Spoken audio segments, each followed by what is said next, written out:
இனிய பிறந்த நாள் வாழ்த்துக்கள், இனிய பிறந்த நாள் வாழ்த்துக்கள், இனிய பிறந்த நாள் வாழ்த்துக்கள் தம்பி அறிவுக்கு, இனிய பிறந்த நாள் நல் வாழ்த்துக்கள். ரொம்ப ரொம்ப சந்தோஷமாக இருக்குது. அரங்கை நிறைத்திருக்கின்ற ஆளுமைகள் அனைவருக்கும் வணக்கம். பத்திரிகை ஊடகத்துறையைச் சேர்ந்த அத்தனை சொந்தங்களுக்கும் வணக்கம். இந்த மேடை என்னுடைய மேடை, என் குடும்பத்தோட மேடை, என் சந்ததிகளுடைய மேடை.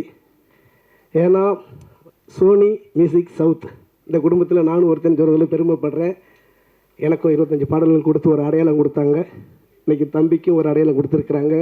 ரொம்ப சந்தோஷமாக இருக்குது. கடைக்கோடி கிராமிய கலைஞர்களில் ஒருவனாக இருந்து மனசார வாழ்த்துறேன். என் கலைஞர்கள் சார்பாக திறமையான கலைஞர்களை கண்டறிந்து அவங்களை பெருமைப்படுத்தும் மனநிலை உடையவர்கள் தான் அந்த மேடையில் இருக்கிறாங்க. குறிப்பாக என்னை சினிமா உலகத்தில் நான் சினிமா பாடகராக ஜொலிக்கிறதுல என்னை வடிவமைத்த இசையமைப்பாளர்கள் ஐயா இமன் ஐயா வந்திருக்கிறாங்க. நான் இந்த வேளையில் நன்றியை தெரிவிச்சுக்கிறேன். என்ன மாதிரி சினிமாவில் திறமையான கலைஞர்கள் நிறைய பேரை அறிமுகப்படுத்திக்கிட்டு இருக்கிற அன்புக்குரிய அண்ணன் ரஞ்சித் வந்திருக்காங்க. அவங்களுக்கு நன்றியை தெரிவிச்சுக்கிறேன். இந்த மாதிரி கடைக்கோடியில் இருக்கிற கிராமிய கலைஞர்களும் நம்ம நாட்டுப்புற பாரம்பரிய பண்பாடு, நம்ம நாட்டுடைய பண்பாடு பாரம்பரியம் கலாச்சாரங்களை எடுத்து சொல்லக்கூடிய கலைஞர்களை ஊக்குவிக்கும் சோனி மியூசிக் சவுத்து குடும்பத்தாருக்கு எல்லாத்துக்குமே நன்றியை தெரிவிச்சுக்கிறேன். நான் வாழ்த்த இங்கே தம்பி கூப்பிடும்போது எனக்கே சந்தோஷமாக இருந்துச்சு. அந்த அளவுக்கு நான் சரியான வழியில் என்னை வழிநடத்தின கடவுளுக்கும் என்னை வாழ வைத்து கொண்டிருக்கிற ரசிகர்களுக்கும் நன்றியை தெரிவிச்சுக்கிறேன். இந்த வள்ளியம்மை பேராண்டி உலக மக்கள் எல்லார் மனசுலையும் இருப்பாண்டின்னு சொல்லி வாழ்த்துறேன். நன்றி. திருக்குறள் அறிவுன்றதை மாத்திர டைம் வந்துருச்சுன்னு நினைக்கிறேன். Side road, main road, highway குரல் அறிவுன்னு மாற்றிடலான்னு நினைக்கிறேன். பிக்சன் மண்டேலா இந்த பாட்டு செம்மையாக இருந்துச்சு. அண்ட் பில்லியன் சாங்கும் செம்மையாக இருந்துச்சு. ராசாத்தி பாட்டு செம்மையாக இருந்தது. அண்ட் தத்தக்கா புத்தக்கா சாங்கும் நல்லா இருந்தது. அண்ட் இவ்வளோ கம்ப்ளீட்டாக இவ்வளோ பெரிய கூட்டத்தோட ஒரு ஆல்பம் ஃபுல்லாக கேட்குறது இதுதான் ஃபஸ்ட் டைம் நான். ஸோ அதுக்கு நன்றி. அப்படி ஒரு ஆப்பர்ச்சுனிட்டி ஏற்படுத்தி கொடுத்ததுக்கு. அண்ட் ரஞ்சித் சாருக்கும் நன்றி. இப்படி ஒரு மேடைக்கு நீங்கள் வந்தது கொடுத்தது சந்தோஷம். அண்ட் சோனி மியூசிக் என்னுடைய நன்றியை தெரிவிச்சுக்கிறேன். எனக்கு தொடர்ச்சியாக இந்த மாதிரி இண்டீஸ்க்கு, இந்த மாதிரி இண்டிபெண்ட் மியூசிக்கு அவங்க கொடுக்குற சப்போர்ட்டு, ஆஃப் லைட்டில் அவங்க கொடுக்குற சப்போர்ட்டுக்கு என்னுடைய மனமார்ந்த வாழ்த்துக்கள் டோட்டல் டீமுக்கும். அண்ட் அறிவு நம்ம புள்ள நேற்று ஃபோன் பண்ணி ஒரு சொந்த அண்ணனாக கேட்குறேன், நீங்கள் வாங்கண்ணா அப்படின்னு சொன்னாப்புல. எனக்கு அந்த வார்த்தை கேட்டவுடனே எப்படியாவது நீங்கள் போயிடணும் அப்படின்ட்டு கிளம்பி வந்துட்டேன். ரொம்ப சந்தோஷம். வீடியோ ரொம்ப குவாலிட்டியாக இருந்தது. அது பார்க்க ரொம்ப தரமாக இருந்தது. அறிவோடைய லிரிக்கும் அவருடைய பாடல்களும் அவர் பாடுற விதமும் அவருடைய தோற்றமும், the way he carries a stage, அவர் ஸ்டேஜை பெர்ஃபார்ம் பண்ணும்போது அவர் the way he carries himself, இது எல்லாமே கூட இருந்து கவனிச்சிருக்கேன், பார்த்துருக்கேன். ரொம்ப சந்தோஷப்பட்டிருக்கேன். தம்பியாக ரொம்ப சந்தோஷப்படுறேன். அறிவு வாழ்த்துக்கள். நீங்கள் இன்னும் மேலும் வளர எல்லாம் உள்ள இறைவனை வேண்டிக்கிறேன். வாழ்த்துக்கள். அறிவுக்கு பிறந்தநாள் நல்வாழ்த்துக்கள் தான். அறிவு காஸ்ட்லெஸ் கலெக்டிவ் பண்ணுறப்ப தான் ஃபஸ்ட் டைம் நான் மீட் பண்ண அறிவை. உதயா மூலமாக தான் நான் பார்த்தேன். அறிவு ஃபஸ்ட்டு பாடினதே அம்பேத்கருடைய அந்த வாழ்க்கை வரலாறு அவர் பாடினார்.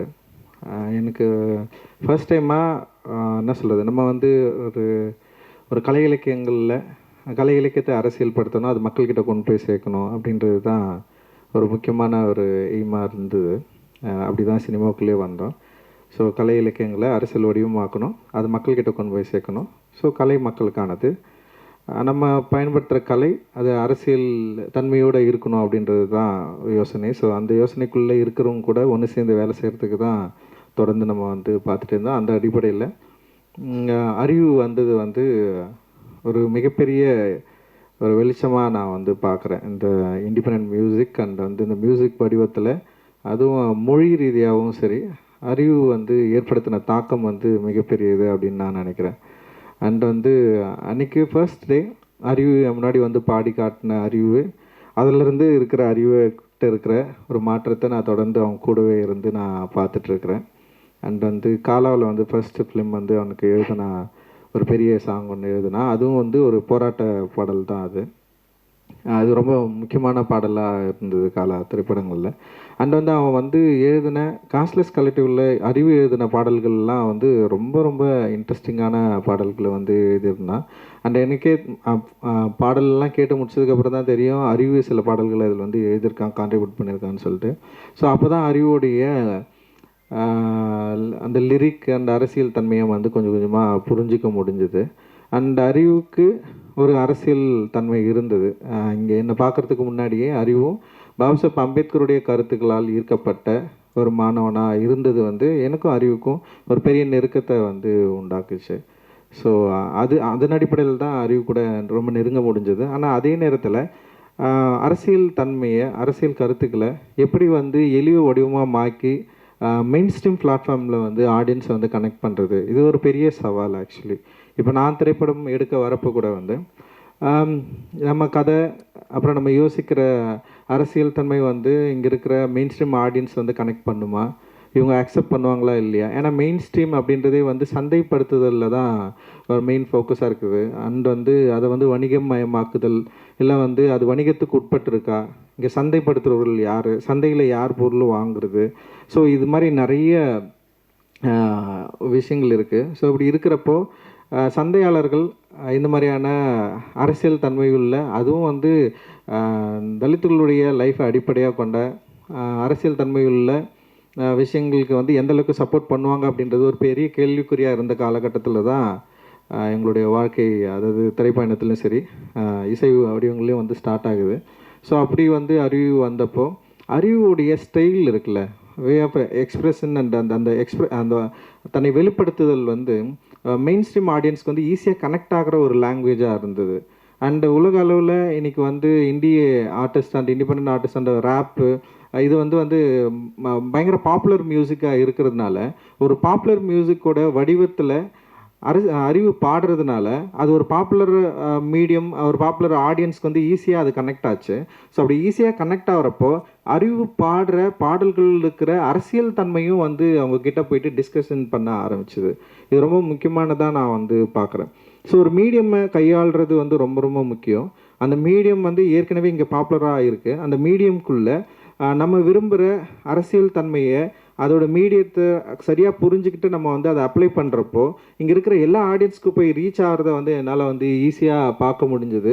அப்படி தான் அறிவுக்கு வந்து வெற்றி கிடைச்சது அப்படின்னு நான் நினைக்கிறேன். ஏன்னா ரொம்ப சாதாரணமாக இது வந்து கிடச்சிடாது. ஸோ அதுக்கு முன்னாடி நிறைய பாப்புலர் மீடியமில் இல்லாமல் நிறைய இண்டிபெண்ட் ஆர்டிஸ்ட் வந்து இங்கே வந்து இருந்திருக்கிறாங்க. அதுக்கு வந்து முக்கியமான காரணம், அதுக்கு முக்கியமான உதாரணம் வந்து குணசேகரன் ஐயா நம்ம வந்து சொல்லலாம். அண்ட் வந்து தலித் சுப்பையா சொல்லலாம். ஏன்னா இவங்க வந்து மேடை தோறும் வந்து நிறைய பாடல்கள் வந்து பாடியிருக்காங்க. ஆனால் அந்த பாடல்கள் எல்லாமே வந்து செம சூப்பராக இருக்கும். ஆனால் ஆடியன்ஸை போயிட்டு வந்து ரீச் ஆகிருக்காது. ஸோ இது வந்து ஒரு பெரிய ஒரு கனெக்ஷன் இல்லாமலே இருந்தது. ஒரு மெயின் ஸ்ட்ரீம் மியூசிக்கு இல்லை மெயின் ஸ்ட்ரீம் ஆடியன்ஸை கனெக்ட் பண்ண முடியாத தனி இசை கலைஞர்கள் எக்கச்சக்கமாக இருந்தாங்க. ஸோ ஆனால் வந்து வேர்ல்டு லெவலில் பார்க்குறப்ப தனி இசை கலைஞர்களுக்கு ஒரு பெரிய மார்க்கெட் இருந்தது, ஒரு பெரிய ஒரு ஃபேன் ஃபாலோவர்ஸ் இருந்தது, அவங்களால முடிஞ்ச பாடல்களை பாட முடிஞ்சது.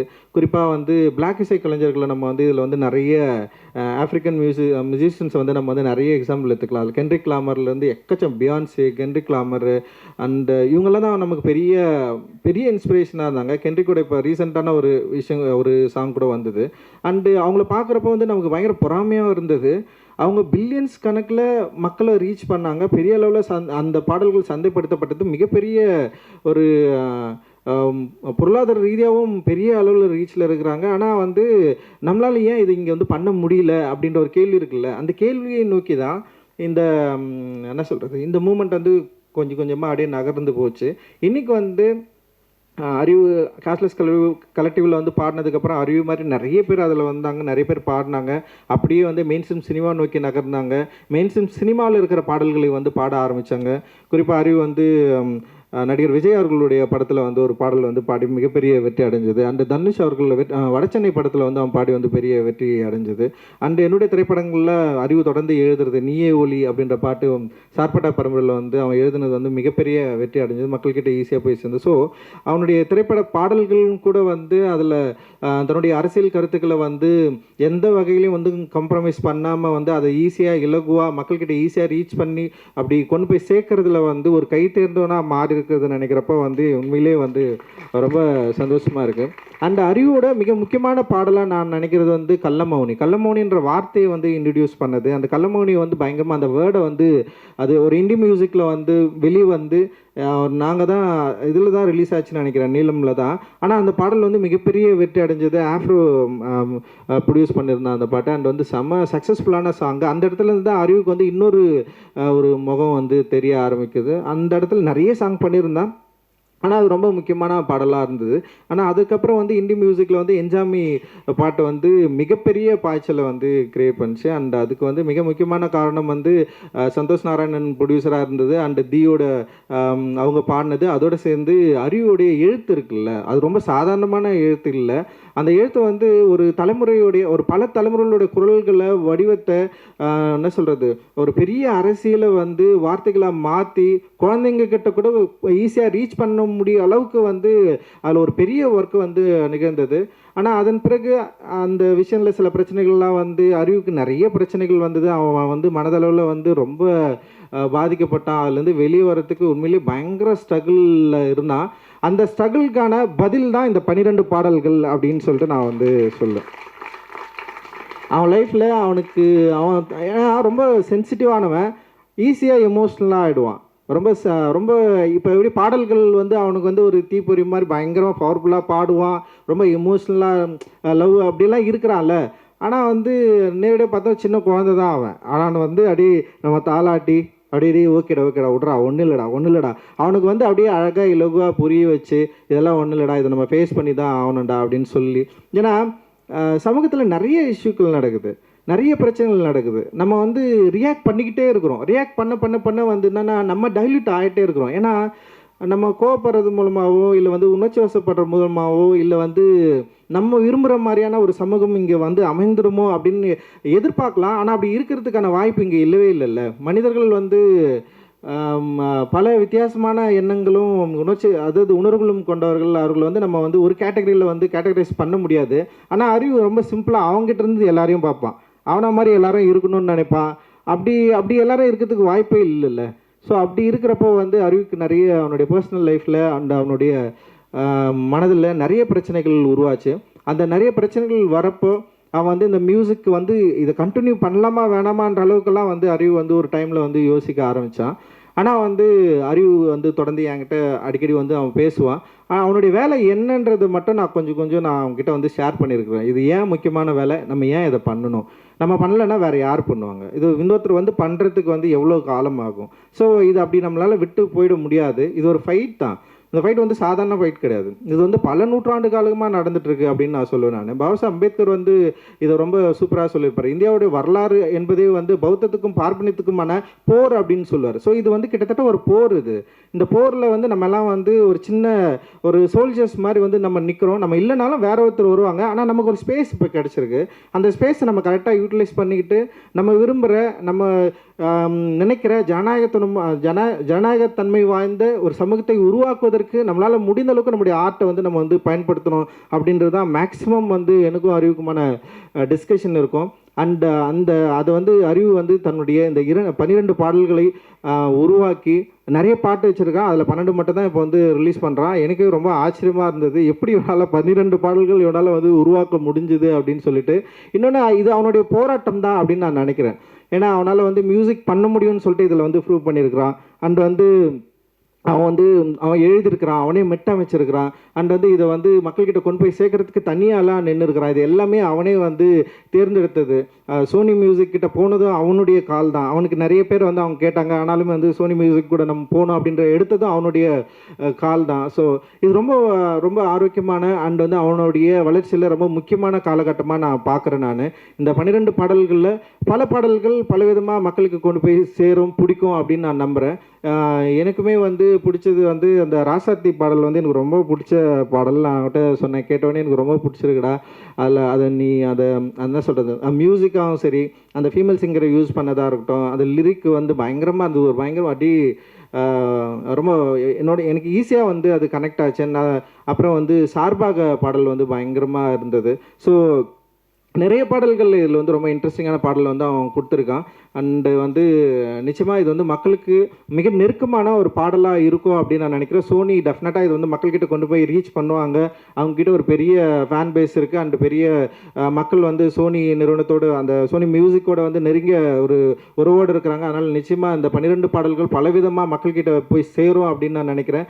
அண்ட் அறிவோட போராட்டத்துக்கு இது ஒரு முதல் படியாக தான் நான் நினைக்கிறேன். நான் இது ஆக்சுவலி வந்து ஃபர்ஸ்ட் ஸ்டெப் தான். இதில் அறிவுக்கு நிறைய கற்றுப்பா அப்படின்னு நினைக்கிறேன். அறிவு வந்து ரொம்ப எக்ஸ்ப்ரெசிவாக இதில் வந்து ஒர்க் பண்ணியிருக்கான். இதில் வந்து நிறைய கற்றுக்கிற இடமும் இருக்குது. இதில் கிடைக்கிற விமர்சனங்களை வந்து சரியாக நீ வந்து எடுத்துக்கோ. ஏன்னா வந்து விமர்சனங்கள் மட்டும்தான் ஒரு கலைஞனை வந்து சரியாக பண்படுத்தும். விமர்சனங்கள் ரொம்ப ரொம்ப ஆக்கப்பூர்வமான விமர்சனங்கள் நான் சொல்கிறேன். எதிர்மறையான விமர்சனங்களை பற்றி நமக்கு எப்போவுமே கவலை இல்லை. அது ஜஸ்ட் அப்படி இக்னோர் பண்ணிட்டு நம்ம தூக்கி போட்டு போயிட்டே இருக்கணும். அண்ட் ஆக்கப்பூர்வமான விமர்சனங்களை நம்ம ஏற்றுக்கிட்டு நம்முடைய கலையை பண்படுத்துவதற்கு மக்களிடம் சென்று நம்முடைய கலை சரியான அளவில் சேருவதற்கு நம்ம வந்து கரெக்டாக நம்மளை வந்து தயார்படுத்திக்கிறதுக்கான ஒரு மேடையாக இது உன்னுடைய முதல் மேடையாக இது இருக்கிறதுல எனக்கு வந்து மிகப்பெரிய மகிழ்ச்சி அண்ட் சந்தோஷம். இந்த நேரத்தில் அறிவு கூடவே இருக்கிற சில தோழர்கள் இருக்கிறாங்க. பாலச்சந்தர் இருக்கிறாங்க, கார்த்தி இருக்கிறான். அண்ட் வந்து அறிவை வந்து இப்போ கல்பனா நிறைய பேர் இருக்கிறாங்க. அண்ட் வந்து அறிவை வந்து இந்த ஒரு அவன் பண்ண ஸ்ட்ரகிளில் அவங்கள வந்து இவனை வந்து கைவிடாதவர்கள் இவர்கள் எல்லாரும். அவங்களுக்கு நான் வந்து இந்த நேரத்தில் வந்து நான் நன்றி தெரிவிச்சுக்கிறேன். நீங்களாம் இல்லைன்னா டெஃபினட்டாக வந்து அறிவு இல்லை. ஏன்னா வந்து அவனை வந்து நீங்கள் பயங்கரமாக ப்ரொடெக்ட் பண்ணி இந்த ஸ்டேஜுக்கு கொண்டு வந்து நிறுத்திருக்கிறீங்க அப்படின்றதுல வந்து எனக்கு வந்து ரொம்ப ரொம்ப சந்தோஷம். அண்ட் வந்து அறிவோட அப்பா அம்மாவுக்கு அவங்களுடைய உறவினர்களுக்கு எல்லாருக்குமே என்னுடைய நன்றிகள். அண்டு ஊடகத்தாருக்கும் எல்லாருக்குமே என்னுடைய நன்றிகள். இதை வந்து சரியான அளவில் கொண்டு போய் சேர்ப்பீங்க அப்படின்னு நம்ம நம்புகிறோம். அண்டு ரொம்ப மகிழ்ச்சி தான் அறிவு. இது ரொம்ப சந்தோஷம். அண்ட் வந்து உன்னை பார்த்து நிறைய பேர் வந்து வரணும். நிறைய பேர் வந்து கலையை மக்களுக்கானதாக மாற்றணும். கலையை சரியான அளவு பயன்படுத்தி இது வந்து நம்ம விரும்புகிற சமூகத்தை உருவாக்குவதற்கான ஒரு வேலைக்கான முதல் படியாக அது இருக்கும் அப்படின்னு நான் நம்புகிறேன். ஜெய்பீம். நன்றி. ஜெய்பீம். தேங்க்யூ. ஜெய்பீம். எல்லாருக்கும் வணக்கம். அப்பா நிறைய விஷயங்களை பேசினார். நான் இந்த இசைத்துறை மியூசிக்குள்ளே வந்த பிறகு நிறைய நேரம் என்னுடைய பெற்றோரோடு நான் ஸ்பெண்ட் பண்ணதில்லை. அதனால் இன்றைக்கி அப்பா என்னை பற்றி என்ன நினைக்கிறாரு அப்படிங்கிறத நான் இன்றைக்கி உங்கள் எல்லோரும் முன்பாகவும் தெரிஞ்சுக்கிட்டேன். அதனால் அப்பா ரொம்ப நன்றி. எப்போதுமே ஒரு ஏக்கம் இருக்கும். நான் நிறைய நேரம் எடுத்துக்கல, ரொம்ப ஷார்ட்டாக பேசுகிறேன். முதல்ல இந்த நிகழ்வுக்கு என்னுடைய அழைப்பை ஏற்று வந்திருக்கும் மேடையில் இருக்கக்கூடிய எனது அன்பிற்கினிய இயக்குனர் அண்ணன் பா ரஞ்சித் அவர்களுக்கு மனமார்ந்த நன்றியை தெரிவித்துக் கொள்கின்றேன். மதிப்பு மரியாதைக்குரிய ஆட்சி பணிய அம்மா சிவகாமி ஐஏஎஸ் அவர்களுக்கு என்னுடைய மனமார்ந்த நன்றியை தெரிவித்துக் கொள்கின்றேன். என்னுடைய அழைப்பை ஏற்று தன்னுடைய பிஸியான நேரங்களையும் எனக்காக வந்திருந்த இயக்குனர் அண்ணன் இசையமைப்பாளர் இமான் அவர்களுக்கு என்னுடைய நன்றியை தெரிவித்துக் கொள்கிறேன். நான் 11வது 12வது படிக்கும்போது கேசட்டில் வரக்கூடிய பாடல்கள் டிவி கிடையாது, டிவி பார்க்க விட மாட்டாங்க வீட்டில். அப்போ நான் கேட்ட ஒரு குரல் வந்து அந்தோணிதாசன் அண்ணனுடைய குரல். அந்த குரல் எனக்குள்ளே அப்படியே பாஞ்சிச்சு ஒரு 15 வயசில். நான் அந்த நம்பிக்கையில் தான் நேற்று அவருக்கு ஃபோன் பண்ணேன். நான் உங்கள் குரலை கேட்டுட்டு நான் ஒரு பாடகன் ஆகணும்னு நினச்சிருக்கேன், அதனால் நீங்கள் வரணும் அப்படின்னு சொல்லி உரிமையாக கேட்டேன். எனக்காக வந்த அண்ணன் அந்தோணிதாசன் அவர்களுக்கு நன்றி தெரிவித்துக் கொள்கின்றேன். மற்றும் என்னுடைய டீம் நான் தொடர்ந்து இவங்களை சொல்கிறேன். பட் இருந்தாலும் மேடையில் இருக்கக்கூடிய கல்பனா அவர்களுக்கும் காட்சி அண்ட் அண்டோ thank you so much for being here. Valliyamma Peraandi இந்த ஆல்பம் வந்து ஒரு 12 பாடல்கள் கொண்ட ஆல்பமாக பண்ணணும். முதல்ல எனக்கு இந்த இண்டிபெண்டன்ட் மியூசிக்குள்ளே வரணும் அப்படிங்கிற தாட் ப்ராசஸ் அதெல்லாம் வந்து நான் முதல்ல ரேப் மியூசிக்கே கேட்டது கிடையாது, சினிமாவும் பார்த்தது கிடையாது. நான் பார்த்தது எல்லாமே எங்கள் ஊருக்கு வந்து ஒவ்வொரு ஆண்டும் ஏப்ரல் 14 அன்றும் டிசம்பர் 6 அன்றும் கம்பீரமாக மேடையில் நின்று பாடக்கூடிய தலித் சுப்பையா அவர்களுடைய இசைக்குழுவும் அப்புறம் மணிமேகலை அக்கா, இப்படி நிறைய மக்கள் இசை கலைஞர்களை தான் நான் பார்த்து வளர்ந்துருக்கிறேன். அவர்கள் பாடும்பொழுது அந்த உணர்வு அப்படியே இப்போது நம்ம வந்து பாபா சாஹேப்போட ஒரு புத்தகம் படிக்கணும்னா நம்ம அதுக்கு ஒரு தலித் சுப்பையா ஐயா பாட்டு கேட்டுடலாம், ரெண்டும் ஒன்று தான் அப்படிங்கிற அளவுக்கு அவ்வளோ எளிமையாக இசையை எனக்குள்ளே கடத்திடுவாங்க. அதேமாதிரி எங்கள் அம்மா சர்ச்சுக்கு கூப்பிட்டு போவாங்க. அங்கே இருக்கிற பாடல்கள்லாம் நிறைய கேட்டிருக்கேன். அங்கே இருக்கிற பாடல்களோட அங்கே உட்காந்து கும்பலாக பசங்களோட உட்காந்து பாடுறது, இவ்வளோ தான் என்னுடைய இசை அனுபவம். மற்ற மாதிரி சுற்றி இருக்கிறவங்க பாடுறது அதுதான். ஆனால் இன்றைக்கி வந்து ஒரு இண்டிபெண்டன்ட் மியூசிக் ஸ்பேஸ்க்குள்ளே நான் இருக்கிறேன்னா கண்டிப்பாக அதுக்கு மிக முக்கியமான காரணம் வந்து தி கேஸ்ட்லெஸ் கலெக்டிவ்ங்கிற மூவ்மெண்ட்டு. கேஸ்ட்லெஸ் கலெக்டிவ்ங்கிற மூவ்மெண்ட் இல்லைன்னா நான் வந்து இப்படியான இடத்துக்கு வந்தே இருக்க முடியாது. அந்த மூமெண்ட்டில் வந்து நான் அந்த தாட் ப்ராசஸ்க்கு வந்து உண்மையிலே ரஞ்சித் அண்ணன் அவர்களுக்கு மனமார்ந்த நன்றி சொல்ல கடமைப்பட்டிருக்கிறேன். ஏன்னா அது எனக்கு மட்டுமானது இல்லை, அது வந்து ஒரு தேவையான பிளாட்ஃபார்ம்னு நினைக்கிறேன். எப்போதுமே வந்து விளிம்பு நிலை மக்களுடைய குரலையும் விளிம்பு நிலை மக்களுடைய வாழ்க்கையும் பண்பாட்டையும் இசை வடிவங்கள் எப்போதும் அப்ராப்ரியேட் பண்ணியே பழகி இருந்தது. ஆனால் அது தாண்டி இல்லை நாங்களாக வந்து பேசுவோம், நாங்களாம் கோட் ஷூட் போட்டு தைரியமாக ஸ்டைலாக கெத்தாக வந்து நிற்போங்கிறத உலகத்துக்கு நிரூபித்து காட்டியது வந்து கேஷ்லெஸ் கலெக்டிவ். அந்த கேஷ்லெஸ் கலெக்டிவில் நான் மேடை ஏறினது தான் எனக்கு. அதுக்கு முன்னாடி எனக்கு விருப்பம் இருந்தது. நான் உதயாண்ணாவை சந்திக்கும் போது சொன்னது என்னென்னா, ஆனால் எனக்கு நிறைய சமூக விழிப்புணர்வு பாடல்கள் பாடணும், அம்பேத்கர் பாட்டு பாடணும், இதுதான் என்னுடைய விருப்பம் அப்படின்னு சொன்னேன். அந்த வார்த்தை தான் அவரை வந்து எனக்கு கேஷ்லெஸ் கலெக்டிவில் இணைக்க வச்சுதுன்னு நினைக்கிறேன். இப்போது அந்த ஜேர்னி தொடங்கி என்ஜாயெல்லாம் தாண்டி இன்றைக்கி வள்ளியம்மா பேராண்டின்னு நான் இந்த ஆல்பத்துக்கு பேர் வச்சது. வள்ளியம்மாளுடைய ஹிஸ்ட்ரி வந்து ரொம்ப முக்கியமானதுன்னு நினைக்கிறேன். 1823 இங்கேருந்து லட்சக்கணக்கான மக்களை பிரிட்டிஷ் வந்து தேயிலை தோட்டங்களில் இலங்கையில் வேலை செய்வதற்காக அழைத்து போனார்கள். அந்த மக்களை விடுதலைக்கு பிறகு அங்கே விட்டுட்டு போயிட்டாங்க. அதில் பாதி மக்களை அங்கேருந்து இலங்கை அரசாங்கம் திருப்பி இந்தியாவுக்கு அனுப்பியது 1970கள் 80களில். அப்படி குடும்பங்கள் ரெண்டாக பிரிக்கப்பட்டன, அதாவது கட்டாயமாக பிரிக்கப்பட்டன குடும்பங்கள்.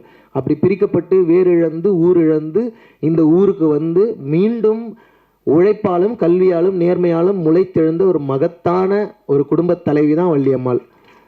ஏன் நான் இதை சொல்கிறேன்னா, எனக்கு என்ன பெருமை இருக்குது, எனக்கு என்ன அடையாளம் இருக்குதுன்னு நான் எப்பவுமே யோசிப்பேன். ஒருத்தனை கேட்டால் அவன் ஜாதி அவனுக்கு பெருமைன்னு சொல்லுவான், ஒருத்தனை கேட்டால் அவங்ககிட்ட இருக்கிற காசு அவனுக்கு இருக்கிற பெருமைன்னு சொல்லுவான். ஒவ்வொருத்தனுக்கும் ஒவ்வொரு பெருமைகள் இருக்கும். அப்போ நான் யோசிச்சு பார்ப்பேன் எனக்கு என்ன பெருமை இருக்குது அப்படின்னு சொல்லிட்டு. எங்கள் அப்பா ஒரு கல்லூரி ப்ரொஃபஸர், அது எங்கள் அம்மா வந்து ஒரு ஸ்கூல் டீச்சர்னால் அது அவங்க செய்கிற அவங்களுடைய உழைப்பில் அவங்க அடைஞ்சிருக்கிற உயரம். ஆனால் எங்களுடைய வரலாற்றை வந்து அப்படியே நசுக்கிய போது மீண்டும் அதை முளைத்தெழுவதற்காக உழைத்திருக்கிற எங்களுடைய உழைப்பு இருக்குல்ல, அந்த உழைப்பு தான் எங்களுடைய அடையாளம் அப்படின்னு சொல்லி நான் புரிஞ்சுக்கிட்டேன். நான் எங்கள் தாத்தா வந்து காலில் செருப்பு போட்டு தெருவில் நடக்க முடியாது. இன்றைக்கு நாங்கள் வந்து விமானத்தில் ஏறி பறக்கிறோம், கார்களில் போகிறோம்னா இது வந்து சாதாரண ஒரு மாற்றம் கிடையாதுன்னு நான் நினைக்கிறேன். இதில் வந்து பாபா சாஹேப் அம்பேத்கரில் தொடங்கி இன்றைக்கு எங்கள் அண்ணன் இயக்குனர் ரஞ்சித் வரைக்கும் எங்கள் கான்ட்ரிபியூஷன் இருந்துகிட்டே இருக்குது. இவ்வளோ பேருடைய ஒரு உழைப்பினால் மட்டும்தான் இன்றைக்கி வந்து ஒரு மியூசிக் ஈகோ சிஸ்டமில் நானும் ஒரு ஆர்டிஸ்ட்டாக நிற்கிறேன் அப்படிங்கிறத நான் உறுதியாக நம்புகிறேன்.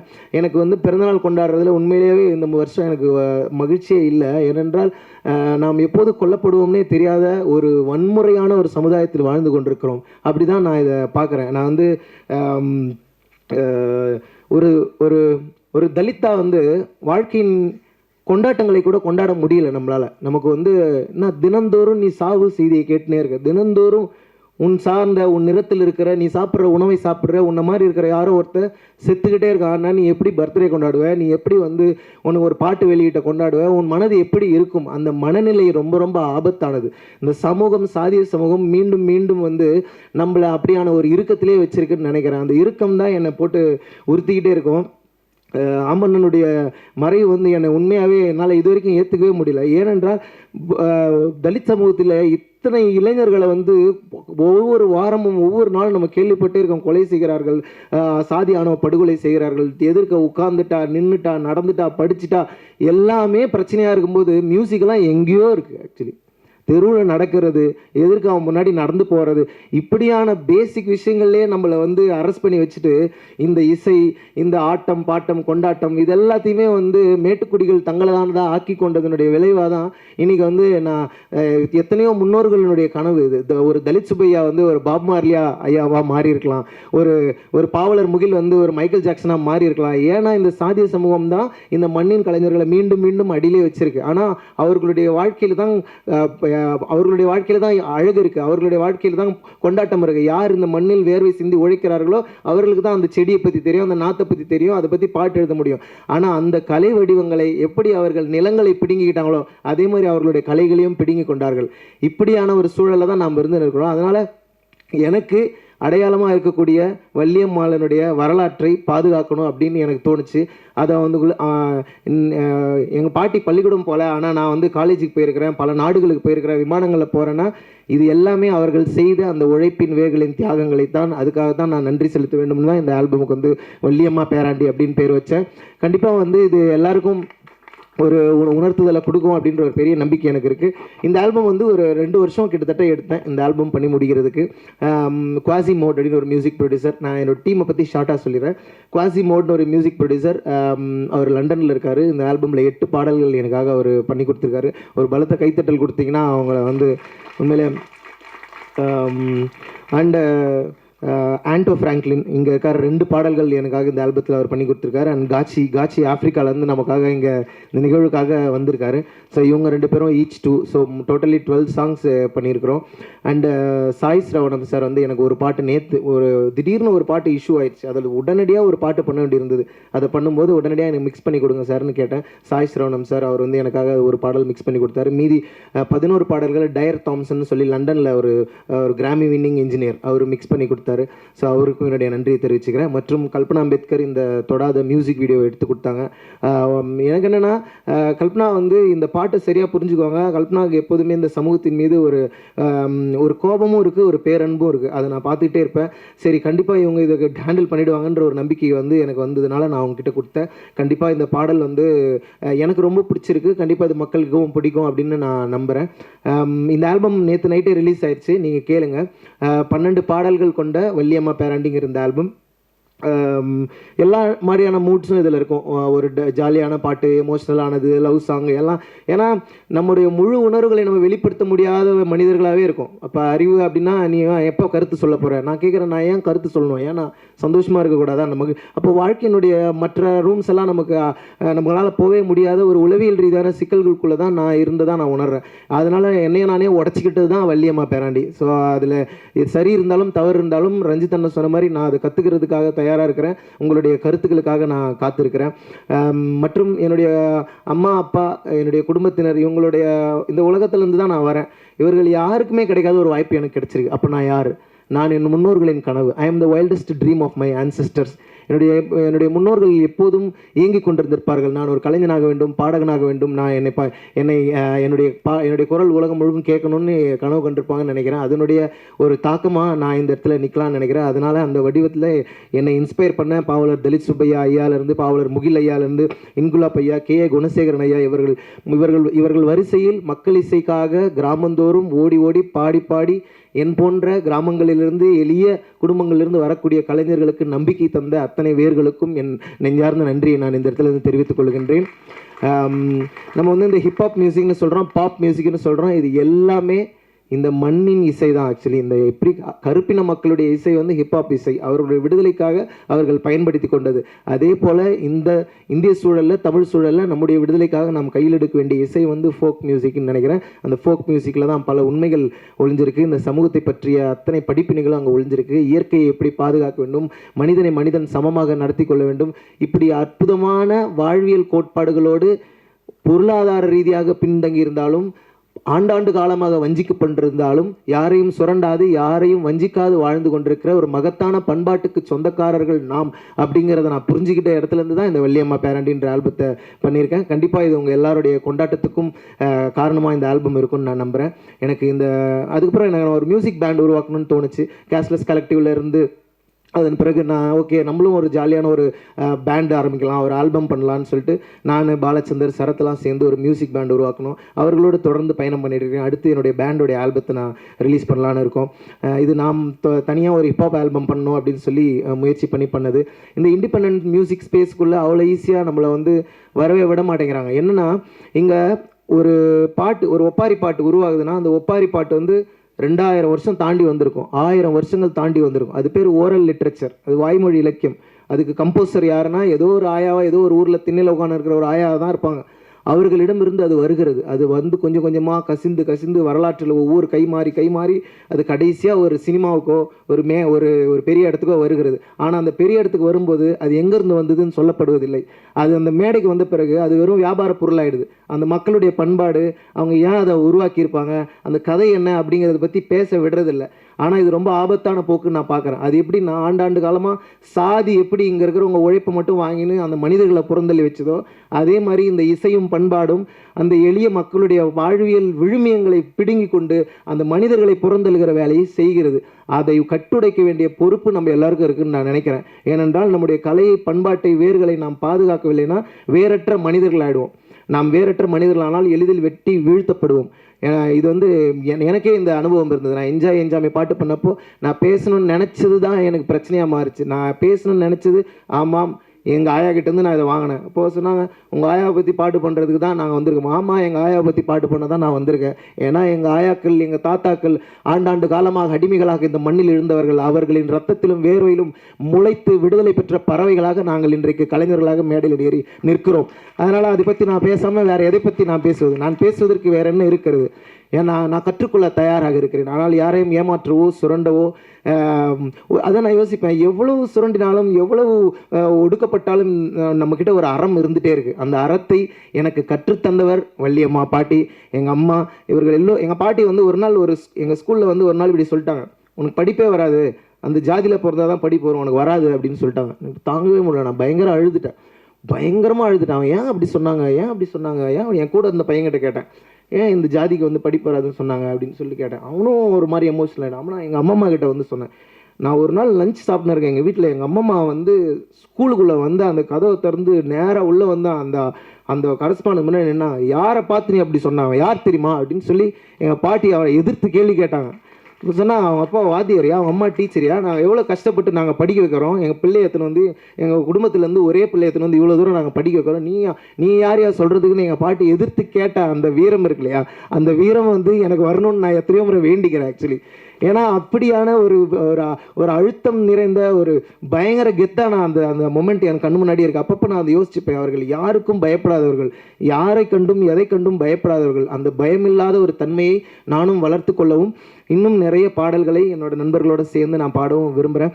அண்ட் இந்த ஆல்பமில் என் கூட கொலாபரேட் பண்ணியிருக்கிற ரஷ்மித் கவுர்னு ஒரு ஆர்டிஸ்ட் கொலாபரேட் பண்ணியிருக்காங்க. அண்ட் பாலச்சந்தர், செல்லமுத்து இவர்கள் சில பாடல்களை என்னோடு சேர்ந்து பாடியிருக்காங்க. என்னுடைய பாடிய இசைத்த அத்தனை கலைஞர்களுக்கும் நான் மனமார்ந்த நன்றி தெரிவித்துக் கொள்கின்றேன். கலை மக்களுக்கானது. நான் சின்ன வயசுலேருந்து அம்பேத்கரிய பாடல்களை கேட்டு வளர்ந்துருக்கேன். ஆனால் உண்மையாகவே அம்பேத்கரிய பாடல்களுக்கு ஒரு பெரிய மேடை அமைத்து கொடுத்த நீலம் பண்பாட்டு மையத்திற்கும் இயக்குனர் ப. ரஞ்சித் அண்ணன் அவர்களுக்கும். ஏனென்றால் அது இயற்கை, அவ்வளோதான். நான் பேசுவது அரசியல் கிடையாது. நான் அப்படி தான் நினைக்கிறேன். நீ இயற்கையோடு பொருந்தி இருக்கிற ஒரு வாழ்க்கை தான் நமக்கு தேவையானது. ஒரு சாதி அமைப்பை எப்படி புரிஞ்சுக்கலான்னா, இங்கே ஒரு தென்னை மரம் இருந்தால் ஒரு வேப்ப மரமும் இருக்கலாம், ஒரு வேப்ப மரம் இருந்தால் ஒரு புளிய மரமும் இருக்கலாம். எல்லா இடத்துலையும் தென்னை மரமாகவே இருந்தால் அந்த உலகம் எப்படி இருக்கும்? எல்லா இடத்துலையும் வேப்ப மரமாக இருந்தால் இந்த உலகம் எப்படி இருக்கும்? இயற்கை நம்மை ஜனநாயகத்துடன் தான் இந்த பூமியில் நிறுத்திருக்கிறது. நாம் தான் அந்த ஜனநாயகத்தை அடித்து கெடுத்து கொண்டு ஒருத்தர் தாக்கி கொண்டு இருக்கிறோம். அவ்வளோ ஆபத்தான ஒரு சமூகத்தில் நாம் வாழ்ந்து கொண்டிருக்கிறோம்ங்கிறது எனக்கு ரொம்ப பெயின்ஃபுல்லாக இருக்குது. கண்டிப்பாக என்னால் இயன்ற அளவில் என்னுடைய கலை வடிவத்தில் தொடர்ந்து நான் அதை பற்றி பேசுவேன்.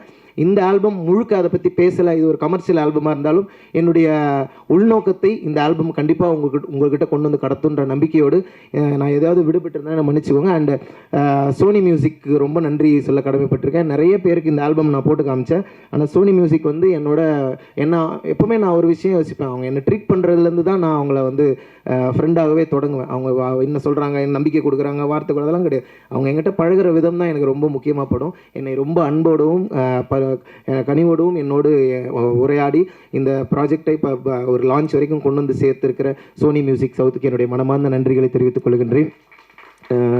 தொடர்ந்து இந்த மாதிரி நிறைய இண்டிபெண்டன்ட் கலைஞர்களுக்கு இப்படியான வாய்ப்புகள் கிடைக்கணும், இப்படியான வெளிச்சம் கிடைக்கணும். அதுக்கான வேலையை நாம் எல்லோரும் சேர்ந்து செய்வோம். கலையை வெறும் பொழுதுபோக்காக மட்டும் இல்லாமல் ஒரு சமூக மாற்றத்துக்கான கருவியாக நாம் கையில் ஏந்த வேண்டிய தருணத்தில் நாம் இருக்கிறோம். வேறு வழியே இல்லை. ரொம்ப ஆபத்தான, ரொம்ப வன்முறை நிறைந்த ஒரு சமூகத்தில் நாம் இருக்கிறோம். அது ஏன்னா எனக்கு என்ன பயமாக இருக்குன்னா, ஒருவேளை நாளைக்கு அந்த கொல்லப்படுகிற ஆள் நானாகவோ எனக்கு தெரிந்தவர்களாகவோ இருக்கலாமோங்கிற பயத்தோடவே உழவ வேண்டியதாக இருக்குது. அது என்னை புரிஞ்சுக்கிறவங்களுக்கு அது புரியும்னு நினைக்கிறேன். அப்படியான ஒரு நிலையிலிருந்து நாம் விடுபட வேண்டும். நாம் வந்து எந்த தவறும் செய்யாதவர்கள், இந்த ஒட்டுமொத்த உலகத்தையும் நேசிக்கக்கூடிய அந்த பேரன்பை கொண்ட மக்கள். அந்த அன்பை மீட்டெடுப்போம், அந்த மாண்பை மீட்டெடுப்போம் சொல்லி விடைபெறுகிறேன். ஜெய் பீம். இது என்ன பேசுகிறதுன்னு தெரியல, ஆனாலும் எல்லோருக்கும் நன்றி சொல்ல கடமைப்பட்டிருக்கிறேன். இந்த படத்தை பார்த்த உடனே என்னுடைய அப்பா தான் நினைவுக்கு வந்தார். நாங்கள்லாம் படிக்கின்றதுக்காக எங்கள் அப்பா அவர் வேலை செஞ்ச நாயுடு வீட்டு மாட்டை காலையில் கொண்டு போயிட்டு, இந்த மாட்டை கொண்டு போயிட்டு அதை கழுவி அது சுத்தம் செய்து ஏர் ஓட்ட போவாங்க. ஏர் முடித்து பிறகு அதை கட்டிட்டு அது அடுத்த வேலையை நாள் முழுக்க செய்வாங்க. நேரங்காலெல்லாம் கிடையாது. அப்படி கடுமையாக அந்த உழைப்பை அலட்சியமாக பார்த்த அந்த உழைப்பை, அது மாட்டு பிடிச்சிட்டு போகிற அந்த அடிப்படையான அடித்தள மக்கள் செய்கிற சாதாரண வேலையை இவ்வளவு உயர்வான மேடையில் வைத்திருப்பது உண்மையிலே எனக்கு மிக்க மகிழ்ச்சியாக இருக்கிறது. நான் அறிவு மகன் என்ற முறையில் அல்ல, நான் அறிவினுடைய பாடல்களுக்கு நான் ஒரு ரசிகன். ஏன்னா அறிவுடைய ஒவ்வொரு பாடல்களையும் வரிகளையும் நான் நேசிப்பேன். ஏன்னா அது எல்லாமே நாங்கள் வாழ்ந்த வாழ்க்கையை ஒவ்வொன்றா சொல்லிக்கிட்டே இருக்கோம். எதையுமே தவிர்க்க முடியாது. எல்லாமே அந்த வாழ்க்கை அப்படியே பதிவு செய்த அந்த வரிகள் என்பதில் எனக்கு மிக நெருக்கம் உண்டு. ஆகையினால தான் அவன் எவ்வளவு தூரம் போனாலும் அதை நாங்கள் பாராட்டிருக்கிறோம். அவனை இந்த நிலையில் கொண்டு வந்து நிறுத்தியிருக்கிற மதிப்பிற்கு மரியாதைக்குரிய மக்கள் இயக்குனர் அன்பிற்குரிய சகோதரர் ரஞ்சித் டைரக்டர் அவர்களுக்கு உண்மையிலே நெஞ்சார்ந்த நன்றியினை நான் தெரிவித்துக் கொள்ள கடமைப்பட்டிருக்கிறேன். அவன் பிஇ முடிச்சுட்டு எம்பிஏ முடிச்சுட்டு சங்கர் ஐஏஎஸ் அகாடமியில் கொண்டு வந்து சேர்த்தோம். 2 ஆண்டுகள் ஐஏஎஸ் அகாடமியில் பயிற்சி பெற்றார். இன்னும் ஒரு 6 மாதத்தில் ஐஏஎஸ் எக்ஸாம் எழுதி அவன் ஒரு நல்ல வேலைக்கு போயிடுவான் என்ற நம்பிக்கையோடு அவனை அண்ணா நகரில் இருக்கிற சங்கர் ஐஏஎஸ் அகாடமியில் சேர்த்தோம். ஆனால் அது நிறைவேறுவதற்குள்ளாலே இப்படிப்பட்ட ஒரு வாய்ப்பு வந்தது. அந்த வரிகள் மிக சிறப்பாக இருந்தது. எங்கள் மனைவிக்கு ரொம்ப கெட்டியாக இது இல்லை அந்த பாதையிலேருந்து மாறக்கூடாது என்பதில் கெட்டியாக தான் இருந்தாங்க. எனக்கு சமூகத்தின் வரிகளாக இருக்குது, நல்ல வரியாக தான் இருக்குது. படிச்சுட்டு மட்டும் வந்து என்ன செய்ய போகிறோம், மீண்டும் சமூகத்துக்கு தானே செய்யணும், பரவாயில்ல நல்லா தான் இருக்குது செய்யட்டுன்னு ஒரு பக்கம் இருந்தாலும் நாங்கள் இருவருமே நான் நினச்சது அவன் ஒரு அதிகாரியாக போகணும் அப்படின்னு தான் நினச்சிருந்தோம். உண்மையிலே இப்படி வராமல் அந்த எக்ஸாம்லாம் எழுதியிருந்தானா நல்ல ஒரு அதிகாரியாக போயிருப்பான் என்ற நம்பிக்கை எங்களுக்கு உண்டு. ஆனாலும் இன்றைக்கு அதிகாரிகளாக இருந்து கொண்டு பெரிய அளவில் சமூகத்திற்கு இதை பேச முடியாது, செய்துவிட முடியாது என்ற பல அனுபவங்களை நாம் பார்த்துருக்கிறோம். அந்த அடிப்படையில் அவன் செய்திருக்கின்ற இந்த வேலைகள் எல்லாவற்றுக்கும் அவனுக்கு ஒரு நல்ல மேடை அமைத்து அவனுடைய வரிகளை அனுமதித்து அவனை ஒரு பாடகராக எழுத்தாளராக மாற்றி அமைத்திருக்கிற டைரக்டர் ரஞ்சித் அவர்களுக்கு உண்மையிலே நாங்கள் குடும்பத்தின் சார்பில் மீண்டும் மீண்டும் நன்றியை தெரிவித்துக் கொள்ள கடமைப்பட்டிருக்கிறோம். நாங்கள் சொல்ல வேண்டிய செய்திகள் பலவற்றை அவர் குடும்ப ரீதியாக பல செய்திகளை சொல்லியிருக்கார். பல்வேறு மன உளைச்சல்கள் அவனுக்கு ஏற்பட்ட பொழுதெல்லாம் உண்மையிலே நான் எனக்கு சொல்லும்போது உடனே நான் சரி நீ அண்ணங்கிட்ட சொன்னியாடான்னு தான் கேட்பேன். இல்லை அண்ணங்கிட்ட சொல்லியிருக்கிறேன், அண்ணன் இப்படி வழி சொல்லியிருக்கிறாரு, பொறுத்துக்கிட்டா சொல்லியிருக்கிறாரு, இதெல்லாம் வருண்டா சிம்பிளாக எடுத்துக்கிடான்னு சொல்லியிருக்காரு. அந்த மாதிரி அவர் தட்டி கொடுத்து அவனை தொடர்ந்து பாதுகாத்து இந்த வழியில் கொண்டு வந்து சேர்த்திருக்கிறார். உண்மையிலே அவருக்கு நான் மிகுந்த நன்றியை தெரிவித்துக் கொள்ள கடமைப்பட்டிருக்கிறேன். சங்கர் ஐஏஎஸ் அகாடமியிலிருந்து காஸ்டஸ் கலெக்டிவ்ஸில் ரஞ்சித் டைரக்டர் உருவாக்கிய அந்த காஸ்டஸ் கலெக்டிவ்ஸில் ஒரு பாடகராக, ஒரு பாடல் எழுதுகிறவராக, பாடலை பாடுகிறவராக உருவாக்கிய அந்த நாளை நான் எண்ணி பார்க்கிறேன். உண்மையிலே அந்த நாளே முதலாக நாங்கள் சென்னைக்கு ஒரு பாடல் பாடுற நிகழ்வுக்கு வந்து உட்கார்ந்து பார்த்து எங்களுக்கு அந்த முதல் நிகழ்வு. ஆனால் அந்த நிகழ்வு பல முக்கியஸ்தர்கள்லாம் எதிரில் உட்கார்ந்ததை நான் பார்த்துருக்கிறேன். பல பெரும் தலைவர்கள் உட்கார்ந்துருக்கிறாங்க, ஏராளமான கூட்டங்கள் வந்தாங்க. அவன் அறிவு பாடிக்கிட்டு இருக்கான், இவ்வளோ பேர் அதை ரெகனைஸ் பண்ணுறாங்க. அது உண்மையிலே எங்களுக்கு மிகப்பெரிய தெம்பாக இருந்தது. அது இல்லாமல் சமூக நோக்காடு இருந்தது. அதில் கூட எங்கள் அப்பாவுடைய வாழ்க்கையே வரியாக வரும். உன் பாட்டனெல்லாம் வச்சாண்டா என் பாட்டனுக்கு வேட்டு, அதனால தாண்டா கொடுக்குறாங்க கோட்டாவில் சீட்டுன்ற பாட்டெல்லாம் ஏதோ சும்மா வரலாம் வந்துடல. அன்றைக்கி எங்கள் அப்பா உழைச்ச உழைப்பெல்லாம் கணக்கு போட்டு பார்த்தா நாங்கள் சம்பாதிக்க வேண்டியதே இல்லை, அவ்வளோ பாக்கி இருக்குது எங்களுக்கு தர வேண்டிய பாக்கிகள், அவ்வளோ உழைப்பு இருக்குது. அவரெல்லாம் காலையில் அதிகாலை எழுந்த உடனே இப்போ 6 மணிக்கு போயிடுவாங்க, இப்போ இரவு 10 மணிக்கு தான் வீட்டுக்கு வருவாங்க. இடையினா அந்த அவருடைய அந்த பம்ப் செட் இருக்கிற நாயுடு வீட்டில் முழு நேரமாக எந்த வேலை ஒன்றா எல்லா வேலையும் செய்வாங்க. கொட்டாயை சாணி வாரி கொட்டாங்க, மாட்டை கொண்டு விடுவாங்க, திரும்ப கொழுவாங்க, திரும்ப அவர்கள் என்ன வேலை சொல்கிற எல்லா வேலையும் செய்ய படியாள்காரன் பேர் அதுக்கு அப்படி செய்வாங்க. மாதம் முழுக்க மாதத்துக்கு 8 மரக்கால் நெல், அவ்வளோதான், என்ன வேலை வேணாலும் செஞ்சுட்டு இருப்பாங்க. அப்படி படியாள்காரராக இருந்த என் அப்பா என்னை படிப்பாளியாக மாற்றினார். அந்த படிப்பாளி சமூகத்திற்கு எதுவும் செய்யவில்லைன்னு சொன்னாலும் அந்த நாம் கற்றுக்கொண்ட அந்த பாடத்தை, அந்த வாழ்க்கையை மேலே கொண்டு வந்து நிறுத்துகிற அந்த பணியை மகன் செய்கிறான் என்ற பொழுது உண்மையிலே இந்த மகனை சமூக பணிக்காக நான் தத்து கொடுத்திருக்கிறேன் என்ற மிக பெருமையோடு மகிழ்ச்சியோடு நான் அவனை தொடர்ந்து வாழ்த்த கடமைப்பட்டிருக்கிறேன். இந்த நிகழ்வில் மதிப்பிற்குரிய ஐஏஎஸ் மேடம், உலக அறிந்த எழுத்தாளர் மேடம் சிவகாமி ஐஏஎஸ் அவர்கள் இங்கே வந்து உட்கார்ந்திருப்பது பெருமைக்குரியது, மிக பொருத்தமானதும் கூட. நாங்கள் அவர்கள் வர வேண்டும் என்று விரும்பினேன். என்ன காரணம்னா, அவன் கோயம்புத்தூரில் பொறியியல் கல்லூரி படித்து கொண்டிருந்த பொழுது கவிதைகளை எழுதி வைத்திருந்தான். அது வெளியிட வேண்டும் என்று சொன்னான். முதல்ல காலேஜ் போயிருக்கிறேன், ஃபஸ்ட் இயர் எக்ஸாம் வரட்டும், ஃபஸ்ட் இயர் ரிசல்ட் வரட்டும், அதில் எல்லாத்தையும் நல்ல மார்க் வாங்கினதான் இந்த புத்தகம் வெளியிட அனுமதிப்பேன்னு சொல்லி நான் ரொம்ப கராராக இருந்தேன். பிஇனுடைய ஃபஸ்ட்டு செமஸ்டர் ரிசல்ட்டெல்லாம் நல்ல மார்க்கோடு வந்த பிறகு சரி வெளியிட அனுமதித்தேன். அதுலேயும் குறிப்பாகவும் சொன்னது, இல்லை எனக்கு வர ஜூலை 18 வந்துச்சு, எனக்கு 18 வயசு வந்துடுது, நான் 18 வயசு வரதுக்குள்ளால் கட்டாயம் வெளியிட்டணும்னு சொன்னான். அதனால் அடுத்த நாள் 18ஆம் தேதி, இப்போ 18வது வயது தொட போகிறான். 17வது வயது கடைசி நாள் அந்த ஆகஸ்ட் 17ஆம் தேதி அவனுடைய 17வது வயதில் அந்த 17வது வயதில் 17ஆம் தேதி அவன் ஒரு கவிதை புத்தகம் வெளியிட்டிருந்தான். அந்த கவிதை புத்தகத்தை உருவாக்கி அந்த கவிதை புத்தகத்துக்கு பேர் குனிந்து வரவேற்கும் குடிசைகள். நான் தான் குடிசையில் வாழ்ந்தேன், அவன் குடிசையில் வாழலை. ஆனால் அவன் என்னுடைய வாழ்க்கையை அப்படியே அப்சர்வ் பண்ணியிருக்கிறான். அவன் குழந்தையாக இருக்கணும், அந்த குடிசை வீட்டுக்கு கூட்டிகிட்டு போயிருக்கிறோம். குனிஞ்சு போவாங்க, எங்கள் கொள்ளைகள்லாம் போய் சுற்றி பார்ப்பாங்க, தெருக்களில் விளையாடுவாங்க, பிள்ளைகளாம் பார்த்துருக்குறாங்க, சொந்தக்காரெலாம் போய் பார்ப்பாங்க. ஊருக்கு போய்ட்டு பிள்ளைங்க எல்லா உறவுக்காரரும் இயல்பாக பேசுவாங்க. அந்த பேசுனதே உணவுகளுக்கு அவனுக்கு ஒரு நல்ல ஒரு ஸ்டடி தந்தது நான் நம்புகிறேன். அந்த வகையில் அப்படி அந்த குனிந்து வரவேற்கும் குடிசைகள் என்ற தலைப்பில் கவிதை நூலை வெளியிட்டான். இந்த கவிதைகள்லாம் அவன் +2 படிக்கும்போது +1 படிக்கும்போதெல்லாம் பல அப்பப்போ கவிதை எழுதிட்டு ஸ்கூலில் வாங்கியிருக்கிறான், ஸ்கூலில் துரத்திருக்கிறாங்க. இந்த பையன் படிக்கிறதுக்கு லாய்க்கு இல்லைலாம் சொல்லி அவனை வான் பண்ணியிருக்கிறாங்க. ஏன்னா அவன் அரக்கோணத்தில் இருக்கிற அவன் படித்த ஸ்கூலில் அது ஒரு எல்லாருமே விரும்புகிற ஒரு ஸ்கூல். விரும்புகிறேன்னா 100க்கு 100 மார்க் வாங்குகிற ஸ்கூல். மார்க்கில் மட்டும்தான் கவனம் செலுத்துவாங்க. தேர்வு, மதிப்பெண், ஃபஸ்ட் மார்க், இது மட்டும்தான் அந்த பள்ளியோட நோக்கம். எல்லா பெற்றோர்களும் விழுந்தடிச்சு நல்லா தான் சேர்ப்பாங்க. நாங்களும் 2 பேரும் ஆசிரியர்ன்றதுனால நாங்களும் அதில் விரும்பி சேர்த்தோம். ஆனால் இவனுடைய மனநிலை அப்படி முழுமையாக கல்வியில் மட்டும் இல்லாமல் இப்படி சமூக சிந்தனையோடு ஓடிக்கொண்டிருப்பதை என்னால் புரிந்து கொள்ள முடியல. அந்த பள்ளியிலையும் ஒரே முறை இது மாதிரி இலக்கிய கூட்டம் போட்டுட்டு மாணவர்கள் பேச சொல்லியிருக்காங்க, இவனையும் பேச வச்சுருக்காங்க. இவன் சுயமாக அவங்க ஆசிரியர்கள், அவங்க பள்ளி வளாகம் இதெல்லாம் பார்த்து, கணக்கு வாத்தியார் பார்த்து, சயின்ஸ் வாத்தியார் பார்த்து, அவர்கள் எல்லாரும் பாராட்டி அருமையாக ஒரு கவிதை எழுதி மேடையில் வாசித்துட்டான். அதுதான் அவனுக்கு மிகப்பெரிய தண்டனையை வாங்கி தந்தது. இந்த பையன் உருப்பட மாட்டான் இதுக்கப்புறம், இந்த பையன் பரீட்சையிலையும் 100க்கு 100 மார்க் வாங்குற பையன் இல்லை, இவன் பின்னால் போயிட்டான்னு சொல்லி ரொம்ப வான் பண்ணாங்க. ஆனாலும் அழுதியும் சொல்லுவாங்களே, அப்படி ஒரு அழுகையோடு அந்த பள்ளி விட்டு வெளியே வந்தான். வந்த பிறகு அந்த கவிதையை சேர்த்து வச்சுக்கிட்டே கோயம்புத்தூர் ஹாஸ்டல் இருக்கும்போது எல்லாம் கூட சேர்த்து வச்சுக்கிட்டு புத்தகமாக்கன்னு சொன்னான். உண்மையிலேயே அந்த புத்தகம் அவனுக்கு வெளியிட்டோம். இதை நான் விளவரமாக சொல்லுவதுக்கு என்ன காரணம்னா, அன்றைக்கி மேடம் சிவகாமி ஐஏஎஸ் அவர்கள் வேலைவாய்ப்புத்துறை கமிஷனராக இருக்கும் பொழுது அந்த புத்தகத்தை அவர்கள் வெளியிட்டு அவனை வாழ்த்தினார்கள். ஏன் இன்றைக்கி இப்போ 17 வயசில் அவனுடைய எழுதின புத்தகத்தை பக்கம் படிச்சுட்டு உலகம் முழுக்க இவனுடைய எழுத்துக்கள் போகணும்னு அன்றைக்கி மேடம் சொன்னாங்க.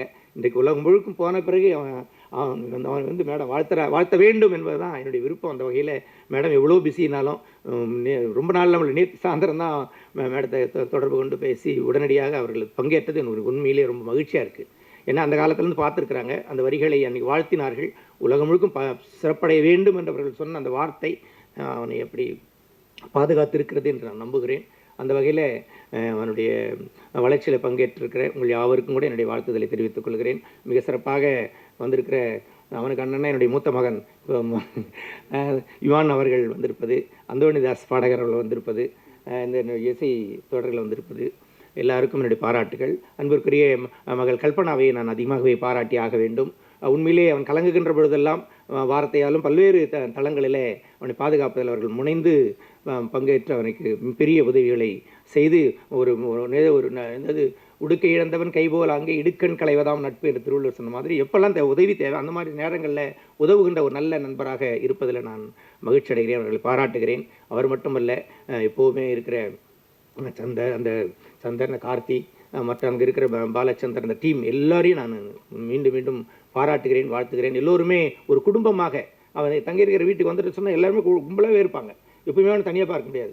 சரி, இங்கே தான் தனியாக பார்க்கல, வீட்டுக்கு வரானே, சரி அவங்ககிட்ட ஏதாவது ஒரு வார்த்தை பேசணும்னு பார்த்தா 4 பேரோட வீட்டுக்கு வருவார்.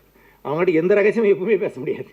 அந்த மாதிரி ஒரு படையோடு இருப்பதில் எனக்கு பெருமை. அது மாத்திரம் இல்லாமல் ஏதோ இந்த இள வயதில் மாணவர்கள் எப்படியோ பாதி மாறி போகின்ற காலமாக இது இருக்கிறதை நம்ம எல்லோரும் அறிந்திருக்கிறோம்.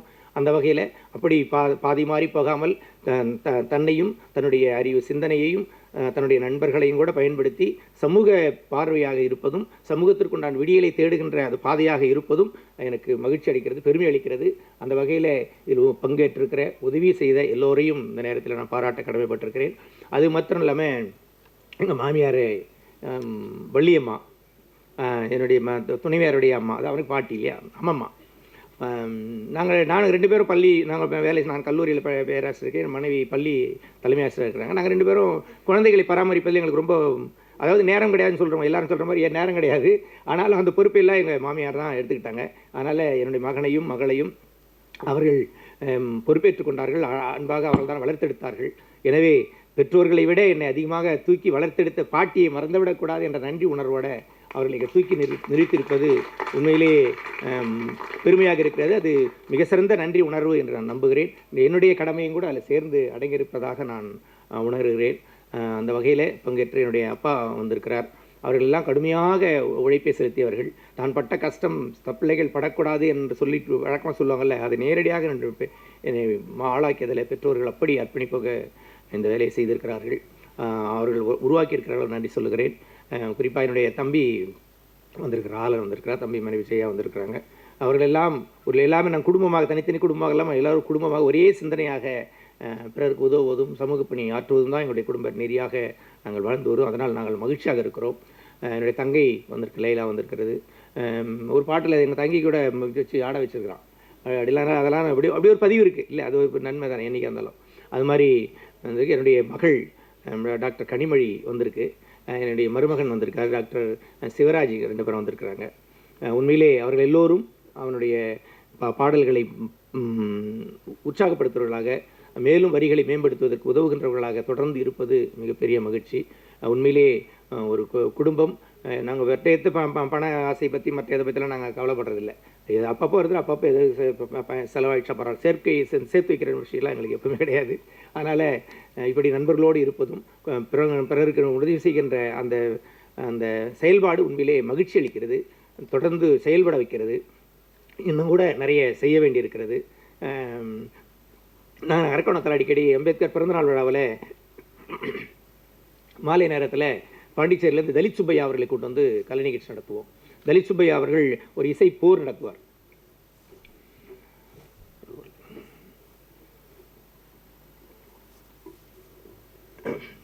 அவருடைய பாடல்களுக்கு அவர் இசை போர் என்று சொல்லுவார் தலித் சுப்பையா.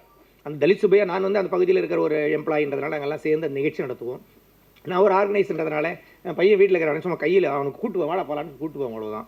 நான் நிகழ்ச்சியில் ரொம்ப பிஸியாக இருப்பேன், நடத்திக்கிட்டு இருப்போம். அவன் எதிரில் உட்காந்துருப்பான், அவ்வளோதான். அவன் உட்கார வச்சுட்டு நான் வேலையை செஞ்சுட்டு இருப்போம். அப்படி தலித் சுப்பையாவின் பாடலை தூரம் இருந்து வேடிக்கை பார்த்தான் என்பது எனக்கு தெரியும். ஆனால் அதை இவ்வளோ உள்வாங்கியிருக்கிறான் என்பதெல்லாம் அவனுடைய படைப்புகள் வந்த பிறகு தான் நான் உணர்கிறேன். அப்படி பிள்ளைகளை இந்த மாதிரி வேலைகள்லாம் கூட்டு போகும்போது பிள்ளைகள் நாம் கற்றுக் கொடுக்காமல் இயல்பாக சமூகத்தை கற்றுக்கொள்கிறார்கள். மணிமேகலை வந்திருக்காங்கன்னு நினைக்கிறேன். அதான் மணிமேகலை தலித் சுப்பையாவுடைய பாடல்கள் எப்பவுமே அந்த மேடைகளில் அவர்கள் பாடும்பொழுது எதிரில் உட்காந்து கேட்டுக்கிட்டு இருப்பான். கடைசியாக இவன் புத்தக வெளியீட்டுக்கு முன்னால் தலித் சுப்பையா அவர்கள் ஒரு புத்தகத்தை கொண்டு வந்து இதை அந்த தம்பிக்கு கொடுக்கணும்னு சொன்னார். அவன் என் மகன் தெரியாது அவருக்கு. ஏன்னா அந்த போய் ஏதோ கூப்பிட்டு ஒரு பாட்டு பாட வச்சாங்க, பாடனா அந்த பையனுக்கு கொடுக்கணும்னு சொன்னார். அப்படிங்களையா, மகிழ்ச்சிங்கன்னு சொல்லி நாங்கள் ஆர்கனைசர்ன்ற முறையில் சரிங்க ஐயா வாங்க கொடுங்கன்னு சொல்லி அவர் அந்த வாழ்த்து எழுதி கொடுத்தாரு. கொடுக்கும்போது தான் சொன்னேன், பையன் தான் அப்படியாங்க ஐயா, ரொம்ப சந்தோஷப்பட்டார். அப்படி தலித் சுப்பையா அவர்கள் அவருடைய பாடலை நேரில் கேட்டிருக்கிறான், அந்த கருத்துக்களை உள்வாங்கியிருக்கிறான். அவருடைய எளிமை அவனுக்கு ரொம்ப பிடிக்கும், எங்களுக்கெல்லாம் அவருடைய எளிமை பிடிக்கும். நாங்கள் 2000 ரூபாய்க்கு வேணாம் இது பஸ் ஆட்டி இது போதும், அதான் போதும்ட்டு வேணான்ட்டு போயிட்டே இருப்பார். அது மாதிரி ஒரு எளிமையான கலைஞர், ஆனால் கருத்தாழம் மிக்கவர். மிக எளிமையாக எல்லாவற்றையும் சாடுவார், குறைகளை சாடுவார், சரியான செய்திகளை முன்வைப்பார். அதே மாதிரி பாடிக்கிட்டே நடந்துக்கிட்டே அப்படி எல்லாரும் கவனிக்கிற மாதிரி அந்த நிகழ்வு இருக்கும் அவருடைய பாடல்கள். அந்த மாதிரி அதே நிகழ்வில் கடந்த ஆண்டு தலித் சுப்பையா அவர்கள் இப்பொழுது இல்லை. ஆனாலும் கடந்த ஆண்டு ஏப்ரல் 13ஆம் தேதி இந்த நிகழ்வு நடக்கும்போது எல்லாரும் சொன்னாங்க அறிவு வந்து பாடணும்னு சொன்னாங்க. அறிவு வந்து பாடி அதை செய்தி பண்ணி அதை தலித் சுப்பையா ஸ்டைல்லையே எல்லா பாடல்களையும் பாடி அவருடைய பாடல்களை பாடியது மட்டுமல்லாமல் அவருடைய நடை தலித் சுப்பையா இல்லை என்ற குறையே இல்லை, அறிவு தீர்த்துட்டான் என்று சொன்னாங்க. அது உண்மையிலேயே எங்களுக்கு ரொம்ப பெருமையாக இருந்தது. அந்த அளவுக்கு அது எங்களுக்கு பயனளித்தது என்று நான் நம்புகிறேன். அந்த வகையில் பல்வேறு இலக்கிய கூட்டங்கள் எது கூட்டங்கள் நடந்தாலும் எல்லாவற்றையும் அழைச்சிட்டு போவோம். மேடம் சிவகாமி ஐஏஎஸ் அவர்கள் அதிகாரத்தில் இருக்கும்போதும் கூட, இப்போ உங்களுக்கு அதிகாரம் உண்டு, அரசு பணியில் இருக்கும்போதும் கூட பல்வேறு சமூக பணிகளை செய்யும் போதெல்லாம் எல்லா கிராமங்களுக்கெல்லாம் போகும்போதெல்லாம் நான் போவேன், என் மனைவி வருவாங்க, பிள்ளைகள் எவ்வளோ வாய்ப்பாக வருவாங்க. நம்ம போயிட்டு பிறகு தேன்மொழி பேச நாங்கள் சொல்லுவோம், அவங்க தேன்மொழி மைக்கு வச்சு பேசுவாங்க, பிள்ளைகள் எல்லோரும் வருவாங்க. அதனால் அப்படி அவர்களோட இணைந்ததுனால சமூக பணியை தொடர்ந்து செய்வதற்கு அதில் இன்னும் பிசகாமல் நிலைத்து நிற்பதற்கு சிவகாமி மேடம் அவருடைய சமூக பணியின் வழிகாட்டுதல் எங்கள் குடும்பத்திற்கு மிகப்பெரிய பிரயோஜனமாக வழிகாட்டுதலாக இருக்கிறது. அவரோடு இணைந்த நிகழ்வில் பங்கேற்று இருக்கிற மணிமேகலை வந்திருக்காங்க, பாக்கியலட்சுமி வந்திருக்காங்க, துளசி பாக்கியலட்சுமி வந்திருக்காங்க, நிர்மலா மேடம் வந்திருக்காங்க. அவங்க எல்லாரும் கூட இந்த நேரத்தில் நான் நன்றி சொல்ல கடமைப்பட்டிருக்கிறேன். என்னுடைய துணைவியார் அவர்கள் பேச சொன்னால் இன்னும் ரொம்ப நேரம் பேசுகிறேன், அவ்வளோ நேரம் காத்திருக்க முடியாது நம்ம மேலே. அதனால் அவங்க சார்பாக நான் பேசியதை கருதுகிறேன். அவர்களுக்கு அவங்க பாட்டு ரொம்ப பிடிக்கும், ஆனாலும் இந்த பையன் ஆஃபீஸர் ஆகலையே என்ற குறை இருக்கும். பாட்டு ரொம்ப அவனை என்னது வாழ்த்துவாங்க, அதுக்கப்புறமும் இவன் இப்படி போயிடுறானே நினைப்பாங்க. ஆனாலும் அந்த வார்த்தைகள் நல்ல வார்த்தைகளாக இருப்பதனால தான் எங்களுக்கு திருப்தி இருக்கிறது. அது சமூகத்திற்கு பயன்படட்டும், சமூகம் மேம்பட இணைந்து எல்லோரும் பாராட்டுகள். ஏராளமான இளைஞர்கள் இந்த சிந்தனையிலேயே கூடி நிற்பது என்பதே பெரிய விஷயம். அந்த வகையிலே இந்த கூடி நிற்கிற அனைத்து சமூக சிந்தனை உள்ள இளைஞர்கள் யாவருக்கும் கூட இந்த நேரத்தில் என்னோட பாராட்டுதலை வாழ்த்துதலை தெரிவித்துக் கொள்கிறேன். அனைவருக்கும் நன்றி.